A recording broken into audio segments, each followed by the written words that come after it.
Take অফে বিপর্যয়, আহমেদাবাদে ভেঙে পড়ল এয়ার ইন্ডিয়ার বিমান, মৃত 266।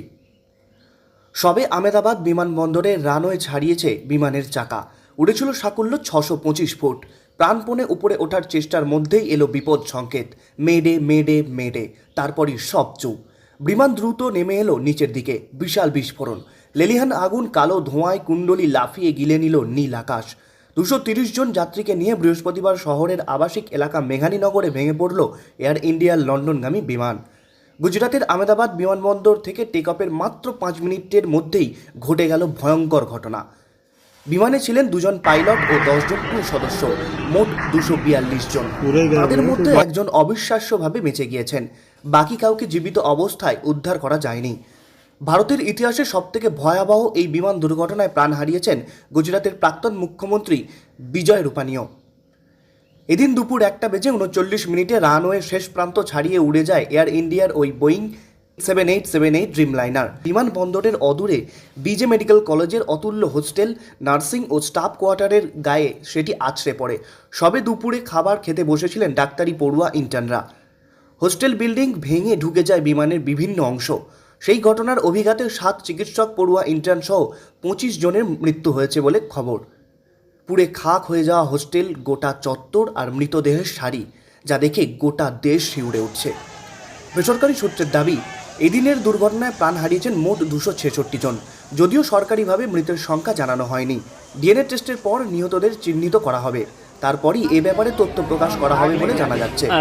ড্রিমলাইনারের মতো সবচেয়ে নিরাপদ বিমান এই প্রথম দুর্ঘটনার মুখে পড়ল।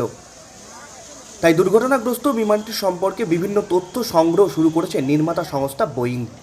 এয়ার ইন্ডিয়ার মালিকানা 2021 সালে টাটা গোষ্ঠীর হাতে গিয়েছে। তারপর এই প্রথম কোনো দুর্ঘটনা ঘটল এই সংস্থার বিমানে। নিহতদের পরিবারকে 1 কোটি টাকা করে ক্ষতিপূরণের কথা ঘোষণা করেছে টাটা গোষ্ঠী। আহতদের চিকিৎসার সব দায়িত্ব তারা বহন করবে। দুর্ঘটনার হাড়হিম করা বিভিন্ন ভিডিও প্রকাশ্যে এসেছে। সুদূর লন্ডন যাওয়ার জন্য বিমানটিতে ছিল প্রায় 60,000 লিটার জ্বালানি। ফলে দুর্ঘটনার পর বিমানের ধ্বংসাবশেষ ও লাগোয়া বহুতলে আগুন নেভাতে গিয়ে হিমশিম খেতে হয় দমকল বাহিনীকে। পুড়ে কালো হয়ে যায় বহুতল ও গাছপালা। দুর্ঘটনাস্থলে অবস্থিত বহুতলে বিমানের ধ্বংসাবশেষ ও বিভিন্ন ধাতব অংশ আটকে থাকার অসংখ্য ছবিও সামনে এসেছে। উদ্ধারের কাজে নামে কেন্দ্র ও রাজ্য বিপর্যয় মোকাবিলা বাহিনীর 8টি টিম এবং ভারতীয় সেনা।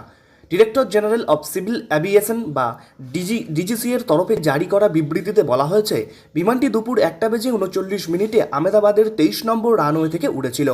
বিমানের তরফে এটিসিকে মেডে কল করা হয়, কিন্তু এরপর এটিসি বহুবার চেষ্টা করা সত্ত্বেও বিমানটির দিক থেকে কোনো সাড়া মেলেনি। দুর্ঘটনার পর আহমেদাবাদ বিমানবন্দর পরিষেবা সাময়িকভাবে স্থগিত রাখা হয়। নিজের রাজ্যেই এমন ভয়াবহ বিমান দুর্ঘটনায় শোকস্তব্ধ প্রধানমন্ত্রী নরেন্দ্র মোদী। কেন্দ্রীয় স্বরাষ্ট্রমন্ত্রী অমিত শাহ ও অসামরিক বিমান পরিবহন মন্ত্রী রামমোহন নাইডুর সঙ্গেও কথা বলেন তিনি। মোদীর নির্দেশেই দ্রুত আহমেদাবাদে পৌঁছান তাঁরা। রামমোহন নাইডু এক্স হ্যান্ডেলে লেখেন, আহমেদাবাদে বিমান ভেঙে পড়ার কথা শুনে স্তম্ভিত ও বিপর্যস্ত তিনি। এভিয়েশন ও ইমার্জেন্সি রেসপন্স এজেন্সিগুলিকে সমন্বয়ের মাধ্যমে দ্রুত পদক্ষেপ করতে বলছি। শোক প্রকাশ করেছেন পশ্চিমবঙ্গের মুখ্যমন্ত্রী মমতা বন্দ্যোপাধ্যায়। ব্রিটেনের রাজ পরিবারের তরফে এসেছে শোকবার্তা।